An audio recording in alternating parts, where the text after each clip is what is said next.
Hi, Stephanie Nicklos with ECRM. I'm sitting here with Donald Burns, author of Your Restaurant Sucks. He gave a wonderful presentation to our attendees here at Foodservice Week down in Braselton, Georgia. It was called The Hire Attitude, hire spelled H-I-R-E. And I wanted to talk about... You noticed that, huh? Yes. Yeah, picked up play on on that. words, huh? Oh my God, that guy's clever. So I wrote down a couple key things that stood out to me that I wanted to talk about a little Sure. bit, starting with, you were talking about the cost of turnover. Oh. And the biggest cost, I think there were 5 or 6 different things you listed there that, the percentages of the cost Right. of turnover, but the biggest cost is in productivity. Lost productivity. Explain 52%. to me why. Well, see, when we hire someone, we bring someone in, normally we have to take one of our best people, one of our A players, and we put them with the new person. And what we're doing is we're taking that person from their primary job to like more of a secondary role. And when we do that, we're losing productivity because now they're not doing their job at their capacity, and then some of the rest of the team has to fill in. So there is a loss of productivity there that is sometimes we don't even measure, we don't understand. So there's a lot of hidden cost in turnover that people don't think. They just think losing a person is just losing a person. So I lost some wages, I lost maybe a little time in the office, doing their I-9 and their W-4 and stuff like that, but no big deal. But there's a lot of stuff in their turnover that you don't understand. That's why Cornell University says like $5,800 per hourly employee in a restaurant. Wow. So, and if you have the average, which is 77%, Right. think about that. Yeah. I mean, that's a lot of money to the bottom line. Now, take that and expand it over All your units. all your units, yeah. Yeah, it's a lot of money lost. It's a lot of money. So important to try to retain. Very, very. Retain. And you talked about one of the most important things in retaining good A players and even attracting A players is the culture. Culture's everything. So where does the culture come from? Where does it start? How do you do that? Well, culture is one of those things that people, here's the problem with culture, is that when I ask people to describe their culture, a lot of times they have a problem defining it because, see, culture is an emotion. It's hard to define what it is. Culture is a feeling. Now, a brand, I can say our brand is this, our brand is that, we're about sustainability, we're about this, we're about healthy food, we're about this, that. That's easy to say.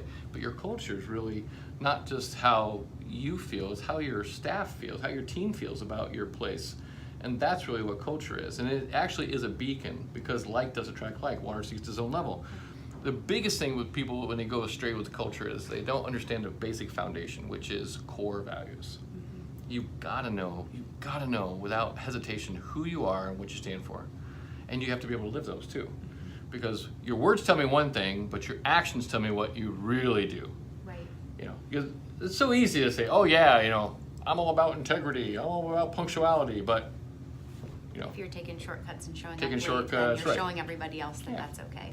I have high standards, but Right. Which leads me to the next thing you talked about, the words that you use and how that's one of the first ways you can start to make change no matter what level you are in the organization is, are you a team or a staff? Yes.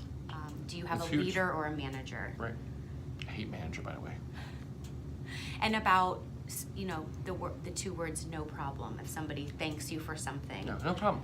you don't, try to use something that's more positive, Right. not negative. So, Well, no problem is actually a double negative because Right. no problem is a problem.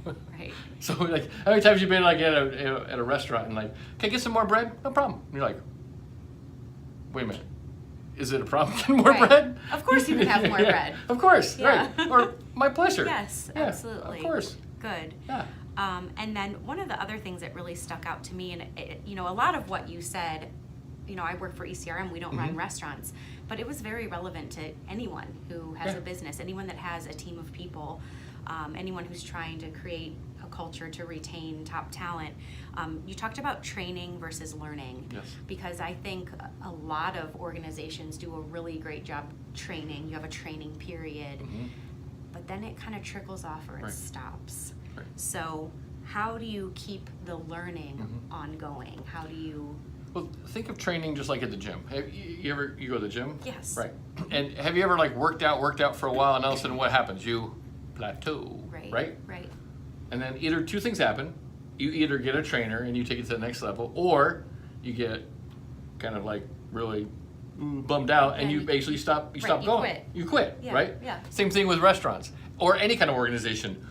When you start hiring people, you train them, they're all excited, stuff like that, and then all of a sudden you kind of let them go, and they're coasting along, and then basically you're going to plateau, because the thing is, you can't get to the next level without learning something new or else being someone new. And the problem is, if you could get to the next level by yourself, you wouldn't need other people. That's why we have trainers, and that's why we need stuff like that. So training cultures, basically, they're just set on like one flat course, and they're basically in a flat line, because they start out the training really great when somebody first gets started, but then it just kind of coasts along, and they just wonder, how come we just kind of stagnated? How come our sales kind of stagnated? How come everything's kind of stagnated? How come our people aren't fired up like they used to be? It's not that they're not fired up, it's just like no one's really kind of pushing them to take to that next level. Learning cultures instead basically have this kind of just this mindset. And the Japanese have a great word for it, they call it Kaizen. Kaizen's constant never-ending improvement. You just want to have this thing of that there's always something I can always do. Always something I could always do to be more, to be better. And it starts with something as simple as reading a book. I'm just saying, you know. Or a magazine. Or a magazine. Blog. How many blog posts are out there nowadays? Right. There's tons of stuff. YouTube videos, tons of great motivational. Scan LinkedIn. Yeah. Yeah, you can learn something, share it with somebody. Zig Ziglar said, I had a great quote, that they say motivation doesn't last. Well, neither does bathing. That's why he recommends it daily. Same thing. Learning cultures do it daily. They're not just a one-time thing. Training cultures start, they just train you when you start. Learning cultures are constantly learning, always trying to be better, always trying to improve. Because if you have that attitude that we can always be better, we can always improve, trust me, your competition will not ever get close to you.